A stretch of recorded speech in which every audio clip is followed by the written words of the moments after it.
Hey, welcome to the exchange. Let's talk about current inflation rates, which are pretty high right now. Also, long-term inflation rates, kind of where it could go according to the market's view, and really how that affects your entire portfolio. So what I pulled up here is the current inflation rate. This is from BLS.gov, which is Bureau of Labor Statistics.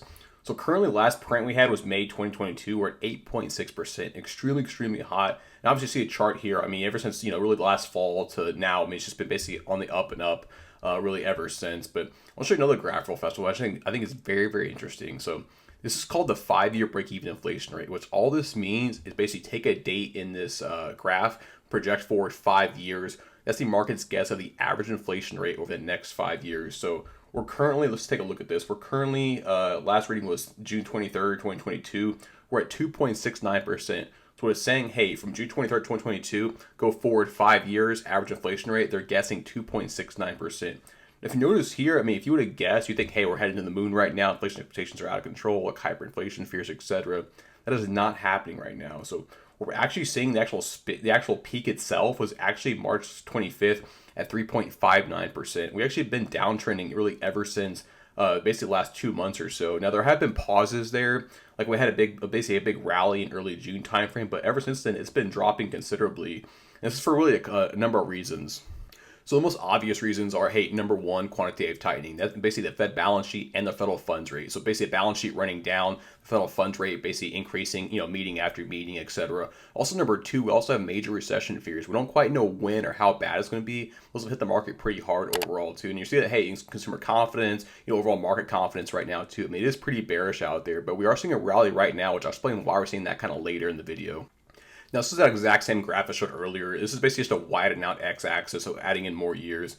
This goes back to the great financial crisis, kind of gives you a long-term overall trend here. But I mean, you can see pre-COVID, I mean, we're roughly right around 2%, maybe a little bit above, a little bit below, depending on the actual year itself. But you really can see here, it's more obvious too, the actual peak we had in March and really the strong downturn we actually are in right now. But I mean, if we break below 2.5%, I think, I mean, it could be basically a quick, basically a tracement down to the actual 2% level, this is Jerome Powell's kind of long-term target. This is where he wants to get to, potentially to have quantitative, basically neutrality at that point, and really possibly even stop quantitative tightening overall. Which, I mean, it will take time to get there overall, but we're heading in the right direction. I mean, if you read the news right now, you think, hey, hyperinflation fears, inflation's absolutely everywhere, it's out of control. The market's saying, hey, not really. We're starting to see some of that pivot, some of that inflection point to the downside on the inflation, even though we don't quite have the actual true CPI data saying, hey, inflation has peaked and it has topped out. But if I had to guess right now, I'd say later this summer, we're going to have that data. We're just going to say, hey, the CPI is actually trending down month over month. We're actually heading in the right direction overall as an economy.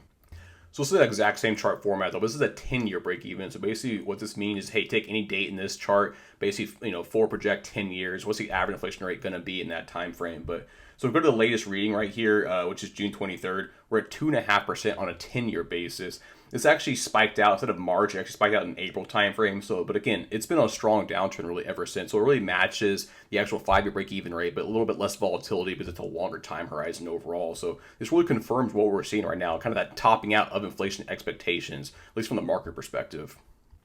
So what's this really all mean if you're an investor and overall for your portfolio? So really right now what we're seeing really is a paradigm shift. So we're going from this like supply chain driven, high inflation, hyperinflation fears. I mean, if you read the media or look at the media, I mean, it's just really much on the inflation topic. It's shifting right now though. I mean, the inflation expectations are coming down quite a bit. It's going more to the growth side and demand side. And that's really the bigger fear now we have for like a long-term recession, long-term trends overall.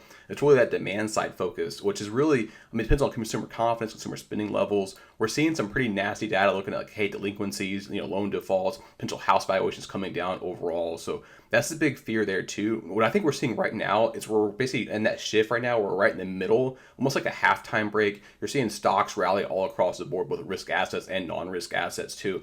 My big fear though is long term, we could have another shock too, basically a growth shock as we move forward to later summer and this fall time frame. So really my two big fears right now for the long term as the next 6 months or so for the market, is really number one, earnings per share expectations. Those have not come down, and I'm really scared about that too, because if we have a true growth shock or demand shock, also those could crash through the floor, and that's, expectations are pretty high overall. So I mean, you could have some wild earning misses this fall timeframe too. Also, number two is quantitative tightening, which we're experiencing that right now, but it's really a slow form or a softer form quantitative tightening. So right now in the federal funds balance sheet, we're rolling off about $30 billion per month, basically letting bonds expire off the balance sheet. Now that's just going to raise up in September timeframe to $95 billion. So we're basically going to 3x that number. And at that point, you're looking at less liquidity, probably more volatility, both in the upside and the downside. Now, if I had to guess, the bias right now is to the downside for the long term. I mean, if I had to guess too as well, I would say, hey, the actual true low of lows, the actual true dip itself may not be reached till probably this fall timeframe. But again, we'll see what happens. Hey, but that's some of the data we're seeing on inflation expectations, as well as some of my thoughts. But hey, be sure to drop a comment down below. I think we're actually at the bottom right now, or if we have more to go overall too. Also, if you want to sub the channel, hey, sub in the corner right there. I appreciate all support from the entire community overall too. But yeah, until next time, that's the exchange.